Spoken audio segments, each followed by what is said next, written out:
Hello everyone, welcome back to your own YouTube channel that is electron chemistry. Surface chemistry की ये 6th video रहेगी। इससे पहले जो प्रीवियस वीडियो थी हमने उसमें पढ़ा था भी कोलॉइड्स क्या होते हैं। ठीक है, कोलॉइड क्या था? ट्रू सॉल्यूशन और सस्पेंशन के बीच की कैटेगरी थी। ठीक है, ना ही तो वो ट्रू सॉल्यूशन है और ना ही वो सस्पेंशन है। ट्रू सॉल्यूशन कौन से थे? जिसमें होमोजीनियस सॉल्यूशन बन रहे थे, मतलब वाटर और शुगर या फिर NaCl का हमने एग्जाम्पल लिया था। ठीक है, और सस्पेंशन कौन से थे? जो घुल ही नहीं रहे थे, जैसे कि वाटर में हमने मड या रेत ऐड कर दिया था। ठीक है, लेकिन कोलॉइड क्या बन रहे थे? ये ट्रू सॉल्यूशन के जैसे क्लियर सॉल्यूशन तो नहीं बनते। ठीक है, लेकिन ये क्या करते हैं? घुल जाते हैं, तो बीच की कैटेगरी होगी। इसीलिए हम कोलॉइड को सॉल्यूशन ना कहते हुए हम क्या कहते हैं? कोलॉइड को सोल बोलते हैं। ठीक है, कोलॉइड को हम कोलॉइडल सॉल्यूशन नहीं कहते, कोलॉइड को हम क्या बोलते हैं? सोल बोलते हैं। अब देखिए, फिर हमने पढ़ा था भी जो कोलॉइड्स हैं उसके एग्जाम्पल पढ़ लिए थे एज इट इज, जो टेबल आपकी बुक में दी हुई है। ठीक है, उसको याद करने की ट्रिक्स हमने बताई थी। ठीक है, उसके बाद अब हम पढ़ेंगे जो कोलॉइड्स है उसकी क्लासिफिकेशन है फर्दर। ठीक है, उसकी क्लासिफिकेशन 2 टाइप्स की है, उसको 2 कैटेगरी में क्लासीफाई किया हुआ है। एक है based upon interaction between dispersed phase and dispersion medium. देखिए, डिस्पर्स्ड फेज क्या था? सोल्यूट। डिस्पर्जन मीडियम क्या था? सोलवेंट। तो उनके बीच में जो इंटरेक्शन होगी, ठीक है, आपने सोल्यूट और सोलवेंट मान लीजिए, डिस्पर्ज फेज और डिस्पर्ज मीडियम जो ऐड किया है, उनके बीच में कुछ इंटरेक्शन तो होगी, कुछ फोर्स ऑफ अट्रैक्शन तो होगी। तो उसके बेस पे हम एक कैटेगरी बना देंगे। ठीक है, और उनके जो पार्टिकल का साइज है, ठीक है, पार्टिकल्स हैं किसके? डिस्पर्ज फेज के। भाई हम कोलॉइड पढ़ रहे हैं, किसकी डिफरेंस है ये? किसके बेस पे डिफरेंशिएट कर रहे हैं कोलॉइड को? पार्टिकल के साइज। ठीक है, ट्रू सॉल्यूशन का बहुत छोटा था, सस्पेंशन का बहुत बड़ा हो गया था और कोलॉइड का इनके बीच का था। ठीक है, तो जो पार्टिकल है डिस्पर्स्ड फेज मतलब सोल्यूट, ठीक है, उसका टाइप्स के बेस पे दूसरी कैटेगरी होगी हमारी। ठीक है, तो जो हमने इंटरेक्शन के बेस पे किया है वो फर्दर 2 टाइप्स का हो गया। एक हो लियोफिलिक, दूसरा है लियोफोबिक। ठीक है, एक है लियोफिलिक, दूसरा है लियोफोबिक। लियो का मतलब क्या है? यहाँ पर कोई भी लिक्विड हो सकता है। ठीक है, वाटर हो सकता है, वो कुछ भी हो सकता है। ठीक है, लियो का मतलब क्या है? कोई भी लिक्विड है। ठीक है, वाटर हो सकता है या कुछ भी हो सकता है। और फिलिक का मतलब क्या होता है? लविंग। ठीक है, फिलिक का मतलब क्या है? लविंग। भाई जो लिक्विड से क्या करता है? प्यार कर सकता है। यहाँ पर कुछ भी हो सकता है, जैसे हाइड्रोफिलिक। ठीक है, हमने लिख दिया हाइड्रोफिलिक। हाइड्रोफिलिक का मतलब क्या है? जो वाटर से लव करते हैं। ठीक है, जो वाटर के साथ इंटरेक्शन में रहना पसंद करते हैं। या लव का मतलब क्या है? उनके बीच में फोर्स ऑफ अट्रैक्शन बहुत स्ट्रांग होंगे। ठीक है, फिलिक का मतलब क्या है? फोर्स ऑफ अट्रैक्शन यहाँ पर बहुत स्ट्रांग होंगे। और एक है लियोफोबिक। फोबिक का मतलब क्या है? देखिए, फोबिक आप इसको ये बोलते हैं ना भी इसको फोबिया है। ठीक है, वाटर का फोबिया है, हाइड्रोफोबिया है, ठीक है, हाइट का फोबिया है। तो फोबिया क्या होता है? डर होता है। ठीक है, फोबिया क्या होता है? डर। तो इसको क्या होगा? लिक्विड से डर होगा। ठीक है, लिक्विड से इनको क्या होगा? डर होगा। तो अगर ये लिक्विड से डरेंगे, ठीक है, लिक्विड से अगर इनके मन में डर है एज कंपेयर टू प्यार, तो ठीक है, ये क्या करेंगे? उस लिक्विड से दूर भागेंगे। यहाँ पर कुछ भी हो सकता है। ठीक है, हाइड्रो लिक्विड हो सकता है वो। ठीक है, मतलब हाइड्रोजन के साथ हम दे सकते हैं। तो हाइड्रोफिलिक का मतलब तो हो गया कि वाटर के साथ वो प्यार करेंगे, मतलब इंटरेक्शन स्ट्रांग होगा। और हाइड्रो अगर मैं यहाँ पर फोबिक लिख दूं, ठीक है, इसका मतलब क्या होगा? वो वाटर से दूर भागेंगे। ठीक है, उनको वाटर से डर होगा। ठीक है, तो यहाँ पर हमने हाइड्रोफोबिक और हाइड्रोफिलिक का एग्जांपल ले लिया था। ठीक है, और लियोफिलिक मतलब वो कोई भी लिक्विड हो सकता है। ये इसकी एक हाइड्रोफिलिक और हाइड्रोफोबिक उनकी एक टाइप होगी। ठीक है, तो लियोफिलिक का मतलब क्या होगा? वो कोलॉइड्स, ठीक है, जो उस लिक्विड से क्या करेंगे? लव करेंगे, मतलब उनके बीच में इंटरेक्शन होगा। ठीक है, और ये कौन से होंगे? जिनके बीच में इंटरेक्शन कम होगा। किनके बीच में? यहाँ पर जो लियोफिलिक हैं, यहाँ पर सोलवेंट और सोल्यूट मतलब डिस्पर्स्ड फेज और डिस्पर्जन मीडियम दोनों के बीच में क्या होगा? स्ट्रॉन्ग इंटरेक्शन होगा। और यहाँ पर क्या होगा? वीक इंटरेक्शन होगा। ठीक है, फिर दूसरी कैटेगरी जो है हमारी वो किसके बेस पे है?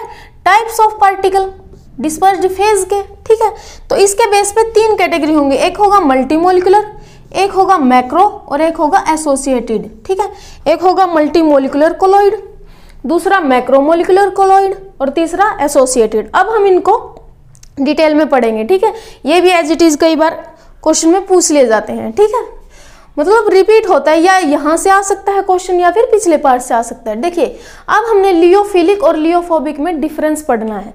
एज इट इज आपकी बुक में भी ये टेबल दी हुई है, ठीक है।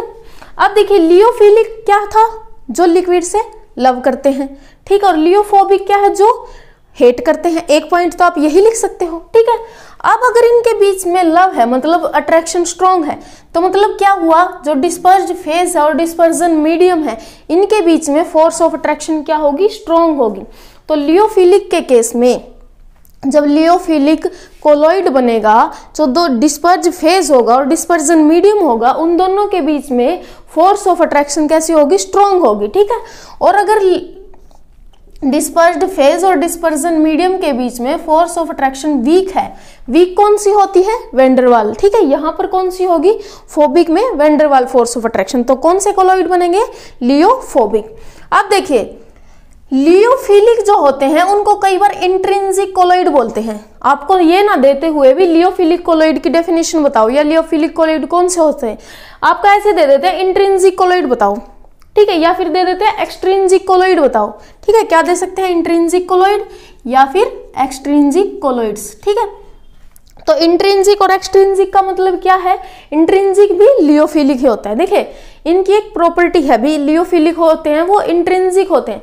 इसका मतलब क्या है भाई, अगर इंट्रिंसिक का मतलब क्या है, आपने एक ले लिया डिस्पर्स्ड फेज मतलब सोल्यूट, एक ले लिया आपने डिस्पर्जन मीडियम मतलब सोलवेंट, दोनों को जब आपने मिक्स किया किसी बीकर में डाल के, ठीक है, सोलवेंट ले रखा था, उधर डिस्पर्जन मीडियम ले रखा था, आपने डिस्पर्ज फेज मतलब सोल्यूट उसमें ऐड किया, आपने उनको शेक किया, मतलब नॉर्मली ऐसे ही शेक किया हाथ से, स्टीरर से, ठीक है, जैसे भी, तो वो बन गए, कोलॉइड्स तैयार हो गए। मतलब इनको फॉर्म करना बहुत ईजी है, ठीक है।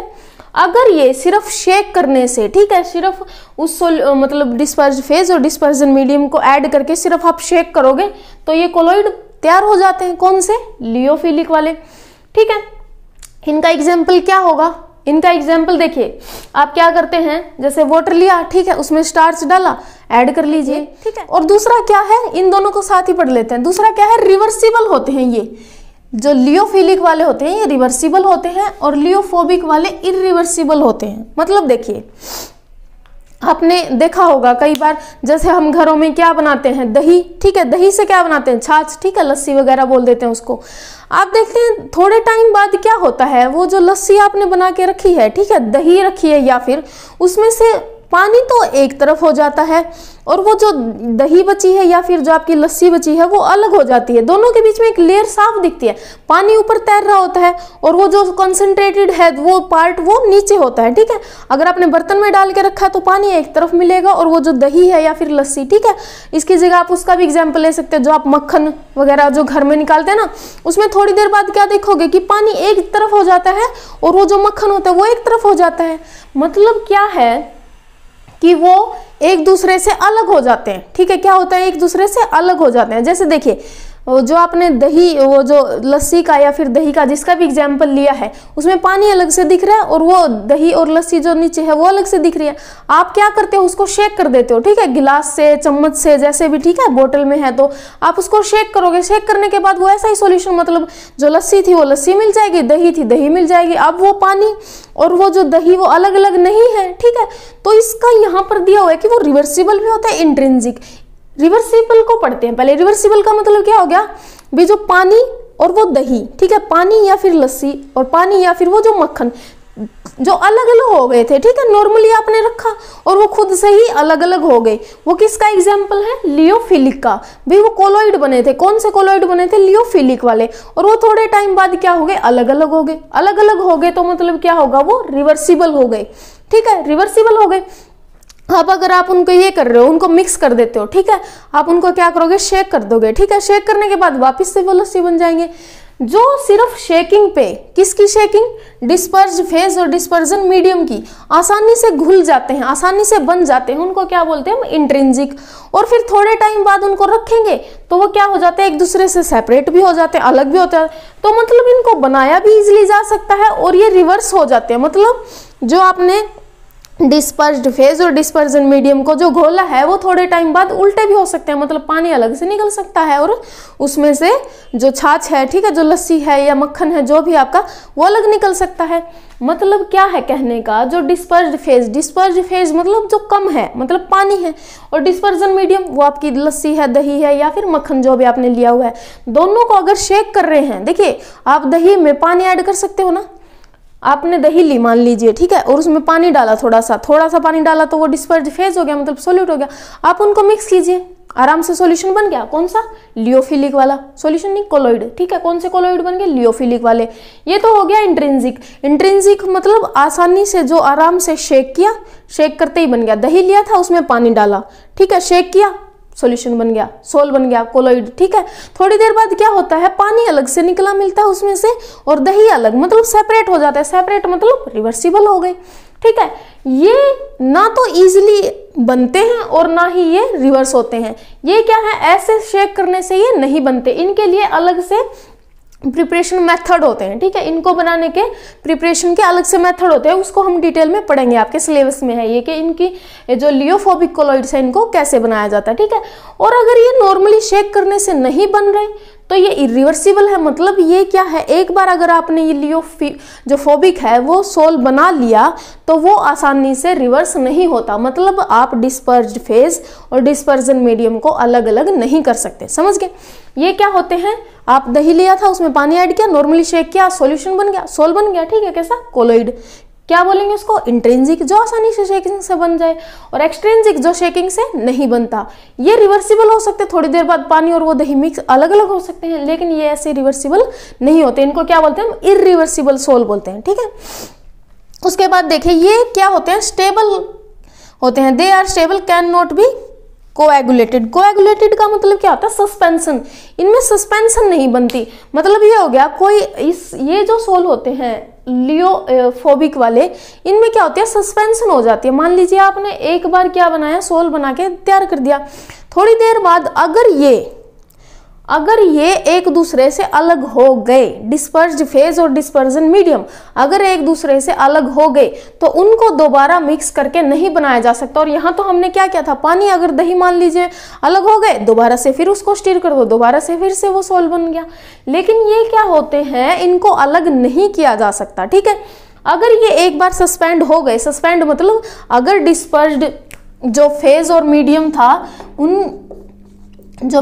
उनके बीच की बॉन्ड टूट गई, मतलब वो क्या हो गया, जो डिस्पर्स्ड फेज है वो ऊपर है और डिस्पर्जन मीडियम अलग से नीचे है, तो दोबारा से उनको हम तैयार नहीं कर सकते। ये क्या करते हैं, कोलोइड कोएगुलेटेड हो जाते हैं, मतलब ये सस्पेंड हो जाते हैं। लेकिन ये सस्पेंड नहीं होते। अभी हमने देखा था, अगर मान लीजिए दोनों अलग अलग हो गए तो मिक्स कर लेते हैं, दोबारा से फिर से बन जाते हैं, ठीक है। उसके बाद होता है, अब देखिए ये क्या होते हैं, अभी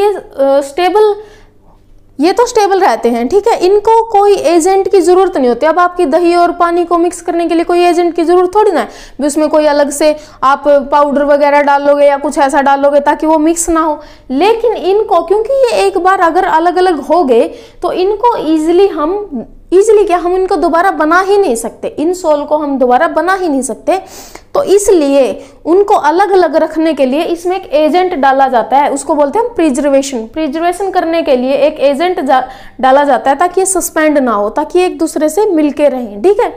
अब जैसे देख लीजिए, मान लीजिए एक एग्जाम्पल ले लिया वाटर और ऑयल का, ठीक है। आप उनको कितना ही मिक्स करो, क्या वो एक साथ मिलते हैं? नहीं मिलते। ये ऐसे ही होते हैं। अगर इनके मान लीजिए वाटर डिस्पर्स्ड फेज मान लिया और ऑयल को मान लिया डिस्पर्जन मीडियम मान लीजिए एक बार, ठीक है। तो ये मान लीजिए एक बार दोनों की लेयर अलग अलग हो गई, ठीक है, सस्पेंड हो गए, तो आप कितना भी फोर्स लगा लीजिए वो क्या होंगे, एक दूसरे से मिक्स नहीं होंगे। तो ऐसा ही एक कोलोइड होता है, ठीक है। उनको दोनों को सस्पेंड होने से रोकने के लिए भी एक दूसरे से अलग अलग ना टूटे, ठीक है, एक दूसरे से फोर्स ना तोड़े, सोल बन के रहे, उनको रोकने के लिए यहाँ पर एक एजेंट डाला जाता है जिसको बोलते हैं स्टेबलाइजिंग एजेंट, ठीक है। जब इनकी प्रिपरेशन पढ़ेंगे, इनको डिटेल में पढ़ेंगे, ठीक है। लेकिन ये तो कोएगुलेट मतलब ये कोएगुलेट नहीं करते, सस्पेंड नहीं होते, होते हैं सस्पेंड मतलब अलग अलग हो जाते हैं, लेकिन वहाँ पर हमें कोई भी ऐसा एजेंट की ज़रूरत नहीं है, हम नॉर्मल शेक करके उनको दोबारा से तैयार कर लेते हैं। लेकिन ये अगर एक दूसरे से एक बार अलग हो गए तो इनको तैयार करना बहुत मुश्किल हो जाता है। अब देखिए ये क्या होते हैं, हाइयर विस्कोसिटी होते हैं, सोल की is higher than dispersion medium. क्या कह रहा है ये कह रहा है जो आपका किसकी है, सोल की। जो आपने मान लीजिए एक था डिस्पर्स्ड फेज, एक था डिस्पर्स्ड मीडियम, ठीक है, दोनों को मिक्स करके हमने बनाया है सोल। कौन सा, कोलोइडियल, और वो भी कौन सा, लियोफिलिक वाला। ये बन गया यहाँ पर, ये इधर सोल बन गया, ठीक है, इसमें डिस्पर्स्ड फेज भी है और डिस्पर्जन मीडियम भी है। तो ये कहना चाहता है कि विस्कोसिटी होती है सोल की is higher than dispersion medium. तो जो ये डिस्पर्जन मीडियम, विस्कोसिटी क्या होती है, गाढ़ापन, ठीक है, ऐसे समझेंगे इसको हम, गाढ़ापन। ये कम गाढ़े होते हैं एज कंपेयर टू सोल। क्यों, देखिए मान लीजिए डिस्पर्जन मीडियम था, ये डिस्पर्स्ड फेज था, दोनों ने मिलकर एक सोल बना लिया, ठीक है। ये तो कम गाढ़ा होता है लेकिन ये ज्यादा गाढ़ा होता है, ठीक है, ये ज्यादा गाढ़े होते हैं। मतलब क्या है कि इनकी विस्कोसिटी किसकी, सोल की ज्यादा होती है as compare to dispersion medium. Medium की क्यों ली, फेज की क्यों नहीं ली, क्योंकि डिस्पर्जन मीडियम में सोलवेंट में सोल्यूट ऐड करते हैं तो प्रॉपर्टी किसके बेस पे देख रहे हैं हम, मीडियम के बेस पे देख रहे हैं, ठीक है। तो मीडियम, डिस्पर्जन मीडियम तो कम गाढ़ा था, लेकिन आपने जब उसमें सोल्यूट ऐड किया और वो सोल बना, वो ज्यादा गाढ़ा बन रहा है, उसकी विस्कोसिटी ज्यादा बन रही है। किस वजह से, क्योंकि जो डिस्पर्स्ड फेज है और डिस्पर्जन मीडियम है, इनके बीच में फोर्स ऑफ अट्रैक्शन, जो फोर्स ऑफ अट्रैक्शन होगा वो बहुत स्ट्रॉन्ग हो जाता है। और अगर वो बहुत ज़्यादा स्ट्रॉन्ग हो जाएगा तो जो ये सोल बनते हैं ये बहुत ज़्यादा विस्कस बनते हैं। विस्कस मतलब बहुत ज़्यादा गाढ़े बनते हैं, इनके अंदर फोर्स ऑफ अट्रैक्शन ज़्यादा होता है। इसीलिए क्या हो जाएगा, विस्कोसिटी अगर आपसे पूछा जाए कि विस्कोसिटी डिस्पर्जन मीडियम की या फिर विस्कोसिटी ऑफ सोल कौन सा ज़्यादा होगा, तो सोल ज़्यादा होगा। क्यों, क्योंकि अब डिस्पर्जन मीडियम के साथ किसने बॉन्ड बना लिया है, डिस्पर्स्ड फेज ने बना लिया है, तो उसकी वजह से इनका क्या हो जाता है, जो विस्कोसिटी है वो ज़्यादा हो जाती है। लेकिन इसमें ऐसा कुछ नहीं होता, पहले भी डिस्पर्जन मीडियम की विस्कोसिटी वही रहेगी, सोल बनाने के बाद भी वही रहेगी। विस्कोसिटी का मतलब क्या होता है भाई, जैसे एक वाटर है, ठीक है, एक तो है वाटर और एक है हनी, दोनों में से विस्कोसिटी किसकी ज्यादा है, विस्कोसिटी मतलब गाढ़ा, तो हनी ज्यादा है, गाढ़ा है ना, तो विस्कोसिटी किसकी ज्यादा है, हनी की। इसका मतलब आप ये समझो, हनी कैसे बनता है, शुगर से, और मान लीजिए वहाँ पे चीनी है, और ठीक है जो वो हनी मधु होता है, ठीक है, वो लिक्विड है, तो उन दोनों के बीच में फोर्स ऑफ अट्रैक्शन बहुत स्ट्रांग होता है, इस वजह से वो गाढ़ा है। और इसमें सोच सकते हैं हम जो फोर्स ऑफ अट्रैक्शन है वो कम है, इसलिए ये क्या है, पतला है, ठीक है, ऐसे समझ लीजिए आप इसको। अब दूसरा पॉइंट क्या है, सरफेस टेंशन किसकी, सोल की, is lower then surface tension of dispersion medium. यहां से विस्कोसिटी समझ में आ गया। विस्कोसिटी का मतलब क्या है कि सोल है जो वो ज्यादा विस्कस होगा, किससे, as compare to dispersion medium से, ठीक है। अब हम पढ़ेंगे भी सरफेस टेंशन पे क्या इफेक्ट पड़ेगा। सरफेस टेंशन का तो चैप्टर ही है, ठीक है, तो सरफेस टेंशन के बारे में तो पता ही होना चाहिए सबको। अब देखिए यहां पे लिखा हुआ है कि surface tension of sol is lower than, viscosity तो क्या हो जाएगी, ज्यादा, किसकी, सोल की, किससे, डिस्पर्जन मीडियम से, लेकिन सरफेस टेंशन क्या होगी, कम होगी। क्यों, ये डिस्पर्स्ड फेज था आपका, ये डिस्पर्जन मीडियम था, ठीक है, दोनों को मिक्स करके सोल बना रहे थे, ये सोल बन गया, इसमें डिस्पर्स्ड फेज भी है प्लस डिस्पर्जन मीडियम भी है, मतलब मीडियम तो पहले था ही, उसमें आपने डिस्पर्स्ड फेज डाल दिया, मतलब सोल्यूट में सोलवेंट ऐड कर दिया, सोल बन गया, लियोफिलिक है।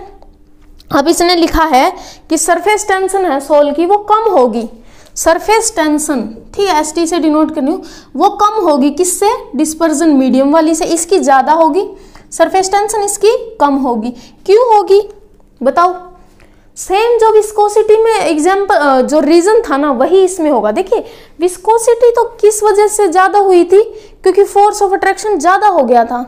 अब इसको ऐसे समझेंगे, हमारे पास पहले सिर्फ क्या था, डिस्पर्जन मीडियम था, ठीक है, ये सोलवेंट भरा हुआ था इसमें, ठीक है, ये क्या भरा हुआ था इसमें, सोलवेंट, डिस्पर्जन मीडियम, ठीक है। अब हमने ऊपर से इसमें क्या ऐड कर दिया, हमारे पास सोल्यूट, सोल्यूट क्या है, डिस्पर्जन मीडियम। तो ये पार्टिकल यहाँ पर आए होंगे, डिस्पर्जन फेज के पार्टिकल्स यहाँ पर आए होंगे। अब क्योंकि हम पढ़ रहे हैं लियोफिलिक और हमें पता है लियोफिलिक वाले जो कोलॉइड्स हैं उनके बीच में, ठीक है, मान लीजिए ये किसके हैं, सॉल्वेंट के मॉलिक्यूल्स, ये ब्लैक वाले, और रेड वाले हैं सॉल्यूट के, मतलब डिस्पर्स फेज के। तो इनके बीच में फोर्स ऑफ अट्रैक्शन जो होता है वो बहुत स्ट्रांग होता है, फोर्स ऑफ अट्रैक्शन होता है वो बहुत स्ट्रांग होता है। तो फोर्स ऑफ अट्रैक्शन बहुत स्ट्रांग हो जाएगा तो ये आपस में क्या कर लेंगे, एक दूसरे के साथ बहुत स्ट्रॉन्ग बाउंड कर लेंगे, ठीक है, एक दूसरे के साथ बहुत स्ट्रॉन्ग बॉन्ड बना लेंगे। तो इसकी वजह से सरफेस टेंशन क्या हो जाएगी, कम हो जाएगी। सरफेस टेंशन हमने पढ़ा था, अगर पहला अच्छे से पढ़ा है तो समझ में आ जाएगा। देखिए सरफेस टेंशन क्या थी, जो ये सरफेस के मॉलिक्यूल कौन से वाले, डिस्पर्जन मीडियम वाले, ठीक है, अभी तक सिर्फ ये डिस्पर्जन मीडियम है, ठीक है, ये नीचे वाले इनको क्या कर रहे हैं, अपनी तरफ खींच रहे हैं, तो सरफेस टेंशन क्रिएट हो रही है, ठीक है। लेकिन ये क्या करते हैं, जो सोल्यूट के हैं अब उनके ऊपर आ गए, ठीक है, तो सोल्यूट वाले ऊपर आ गए तो ये इनको अपनी तरफ खींच लेते हैं। अपनी तरफ खींचेंगे तो पहले सिर्फ तीन तरफ से, नीचे वाले की तरफ से ही इसके ऊपर अट्रैक्शन लग रही थी, ठीक है, रिपल्शन मतलब खींच रहे थे, अब यहाँ ऊपर वाले ने भी खींच लिया तो ये बैलेंस हो जाता है फोर्स इनका, ठीक है। तो सरफेस टेंशन पहले कम ज्यादा लग रही थी किसमें, डिस्पर्जन मीडियम जब अकेला था। अब जब दोनों ने फोर्स ऑफ अट्रैक्शन से कंबाइन करके क्या बना लिया, डिस्पर्स्ड फेज ने और डिस्पर्जन मीडियम ने बॉन्ड बना लिए, तो सरफेस टेंशन क्या हो जाती है, कम हो जाती है। देखिए अगर सरफेस टेंशन को डिटेल में पढ़ना है तो आप पिछली वीडियो में पढ़ सकते हैं, मैंने बहुत ही डिटेल में पढ़ाया हुआ उसमें, ठीक है। यहाँ पर अब हमें क्या बताना था, अगर आपको विस्कोसिटी का या फिर सरफेस टेंशन का एग्जाम्पल देना हो तो रीजन दोनों में क्या होगा, फोर्स ऑफ अट्रैक्शन, ठीक है। विस्कोसिटी भी किसकी वजह से, फोर्स ऑफ अट्रैक्शन की वजह से। विस्कोसिटी बढ़ती है गाढ़ापन पास आने से और सरफेस टेंशन कम होता है, ठीक है, इनके पास आने से। ये क्लियर है सरफेस टेंशन कैसे कम होता है। अब देखिए अगर किसी को डाउट हो तो आप कमेंट कर सकते हो, मैं इसको दोबारा डिटेल में भी करवा दूंगी। यहाँ पर आपको सिर्फ इनको मतलब डिफाइन करना है, एग्जाम्पल ऐसे नहीं देना, इतना नहीं देना। अगर 5 नंबर में या 6 नंबर में ऐसे पूछ लिया जाए तो आप इनको डिटेल में वहां पे डिस्कस कर सकते हो। अब देखिए इनमें क्या होता है, particle of sol migrate toward anode and cathode. जो ये लियोफिलिक वाले होते हैं, ठीक है, लियोफिलिक सोल ले लिया, उसमें हमने अगर क्या डाल दिया, लियोफिलिक ये कोई सोल था हमारा मान लीजिए, ठीक है, ये सोल है लियोफिलिक। यहाँ पर हमने पॉजिटिव और नेगेटिव मतलब यहाँ पर हमने रोड लगा दी, एनोड और कैथोड, ठीक है। तो यहाँ पर जब हम इलेक्ट्रिसिटी पास करेंगे तो ये सोल क्या करेंगे, एनोड और कैथोड की तरफ मूव करेंगे। क्यों, क्योंकि इनके अंदर भी पॉजिटिव और नेगेटिव पार्ट है, इनके अंदर भी कैटायन और एनायन है। तो ये किसकी तरफ मूव करेंगे, एनोड और कैथोड, मतलब ये इलेक्ट्रिक फील्ड में क्या करेंगे, मूवमेंट करेंगे। लेकिन ये वाले कौन से, लियोफोबिक वाले, ये कर भी सकते हैं और नहीं भी कर सकते। अगर इनके अंदर पॉजिटिव और नेगेटिव पार्ट हैं, कैटाइंस हैं, तो ये मूव करेंगे, अगर नहीं है तो वो नहीं मूव करेंगे, ठीक है। यहाँ तक 7 पॉइंट है, आपको 7 के साथ इसके करने हैं, ठीक है, यहाँ तक। अब देखिए इसका एग्जाम्पल क्या होता है, जो ये आपका लियोफिलिक है और लियोफोबिक है, ठीक है, लियोफिलिक और लियोफोबिक, ठीक है।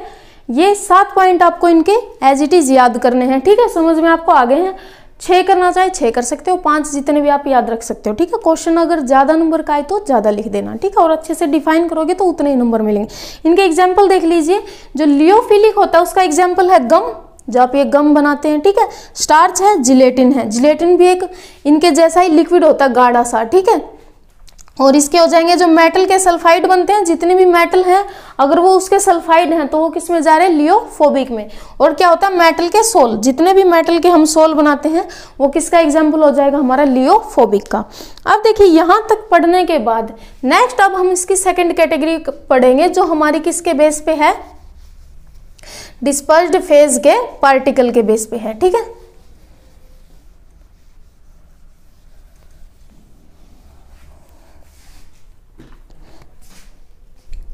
देखिए यहां जो आपकी लिखी हुई है, ठीक है, ये क्या है, किसके बेस पे है? पार्टिकल के साइज के बेस पे, डिस्पर्स्ड फेज वाले। सेकंड कैटेगरी है ये, ठीक है। पहला क्या होता है हमारा? मल्टीमोलिकुलर कोलॉइड। हमने वहां लिखा था ना भी, पहला क्या है? मल्टीमोलिकुलर, दूसरा है मैक्रोमोलिकुलर और तीसरा है एसोसिएटेड, ठीक है। तीसरा कौन सा है? Associated molecules. अब देखिए जो मल्टीमोलिकुलर है इसके नाम से ही पता चल रहा है। मल्टीमोलिकुलर मतलब कुछ चीज ऐसे लिख दी भाई, मल्टी कलर, ठीक है। मल्टी कलर मतलब उसमें बहुत सारे कलर होंगे, ठीक है।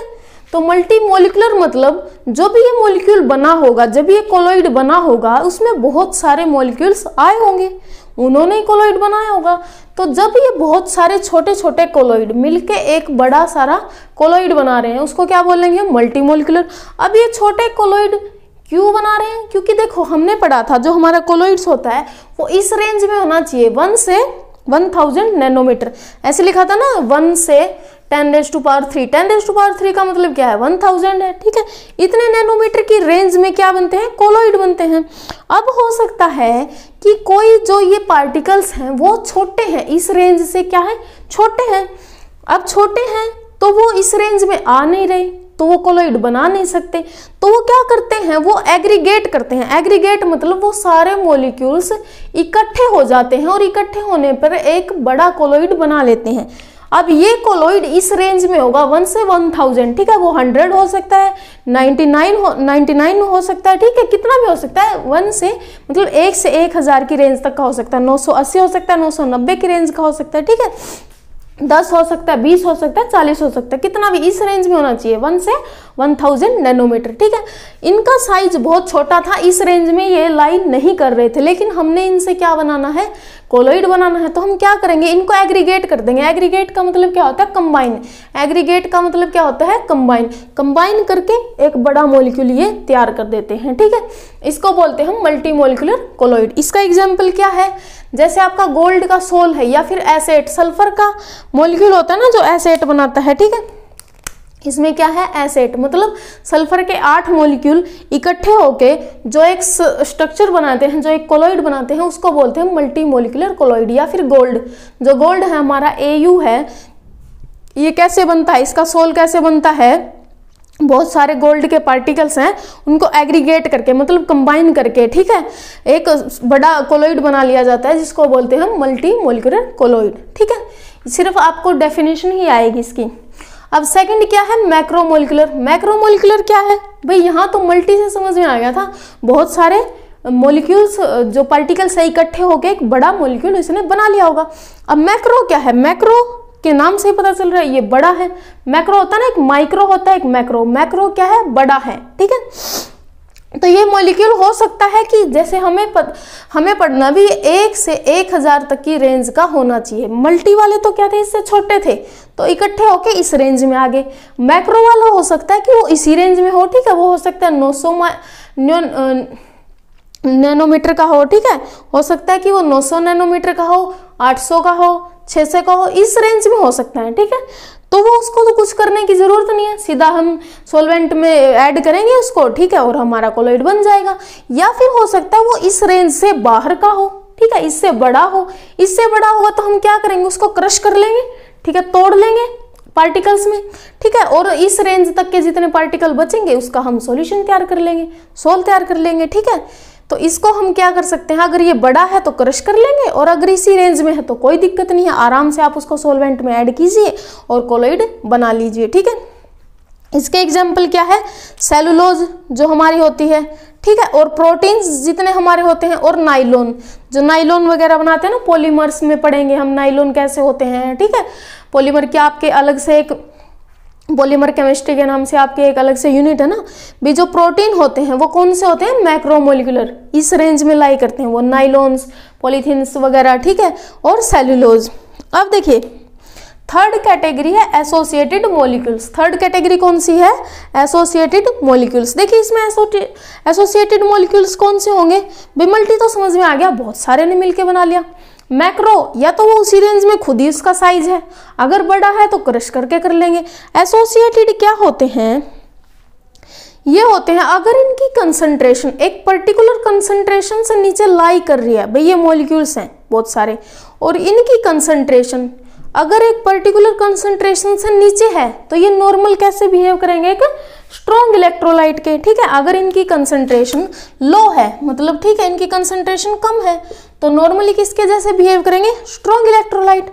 कोलॉइड नहीं है उस टाइम पर, वो अगर लो कंसंट्रेशन है तो ये कोलॉइड नहीं है, ये सिर्फ क्या है, स्ट्रॉन्ग इलेक्ट्रोलाइट है। लेकिन अगर इनकी कंसंट्रेशन हाई हो गई, ठीक है, कंसंट्रेशन ज्यादा हो गई, तो ये किसके जैसे बिहेव करेंगे, एक एग्रीगेट बना लेंगे, ठीक है। एग्रीगेट बनाएंगे मतलब इकट्ठे हो जाएंगे, और इकट्ठे होंगे तो जो मॉलिक्यूल बनेगा उसको बोलेंगे हम एसोसिएटेड मॉलिक्यूल, ठीक है।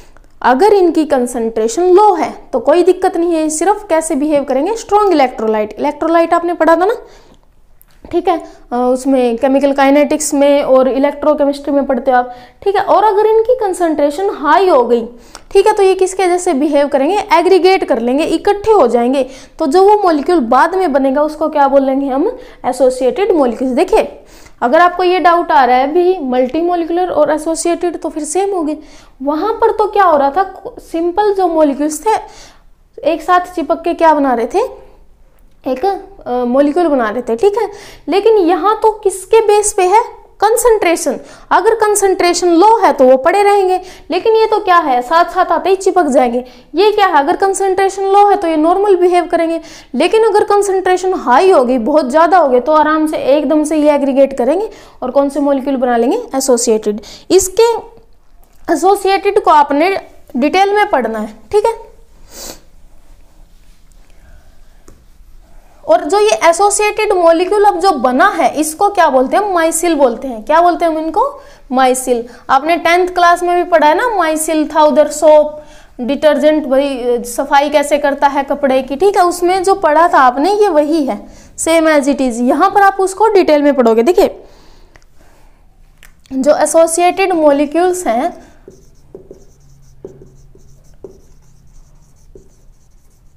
ये क्या बना रहे हैं, माइसिल।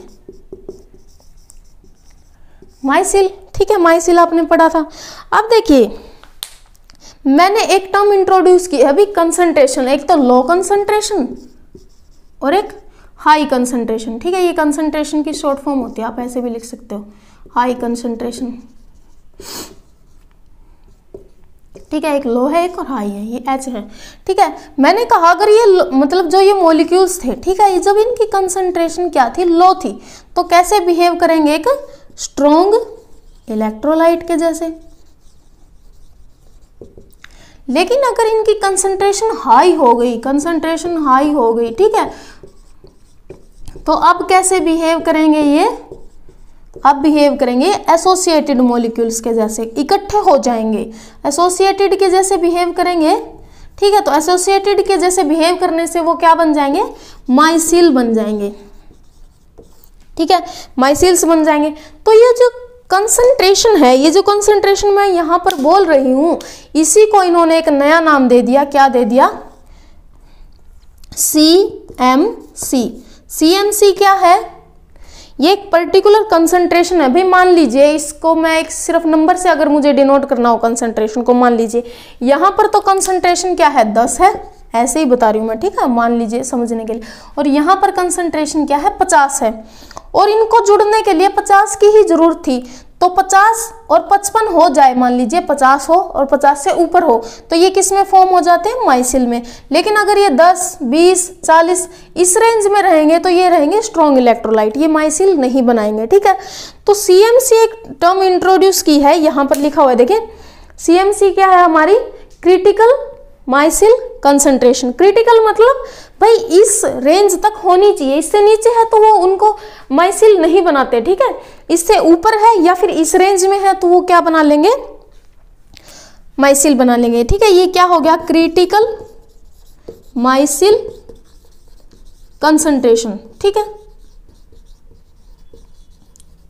भाई माइसिल बनने के लिए जो कंसंट्रेशन हमें चाहिए, ठीक है, उस कंसंट्रेशन को बोलते हैं हम CMC, क्रिटिकल माइसिल कंसंट्रेशन। अगर इस रेंज में आएगा या इससे ऊपर आएगा तो ही माइसिल बनेगी, इससे नीचे होगा तो वो माइसिल्स नहीं बनती। और इसके साथ इसमें एक टर्म और पूछी जाती है आपको, वो होता है, ठीक है, वो होता है क्राफ्ट टेम्परेचर। दूसरा क्या आता है आपका, क्राफ्ट टेम्परेचर, 1 नंबर में पूछ सकते हैं, ठीक है। 1 नंबर में आपके पूछ सकते हैं। अब देखिए कंसंट्रेशन तो हमने पढ़ ली भाई, जब इनकी इस कंसंट्रेशन की रेंज आएगी, इस रेंज में आएगी पर्टिकुलर, तभी जाके ये माइसिल बनेगी। तो वो कंसंट्रेशन क्या होगी, CMC। ये वो टेम्परेचर होगा जिस पर, ठीक है, ये कौन सा टेम्परेचर होगा, क्राफ्ट टेम्परेचर, जिस टेम्परेचर के एक्वायर करने पर या फिर इससे ऊपर टेम्परेचर आ गया तो ही माइसिल की फॉर्मेशन होगी। मान लीजिए एक टेम्परेचर है 10 डिग्री सेल्सियस, ठीक है, और एक है 50 डिग्री सेल्सियस, और माइसिल बनने के लिए कितने की जरूरत है, 50 तक पहुंचने की।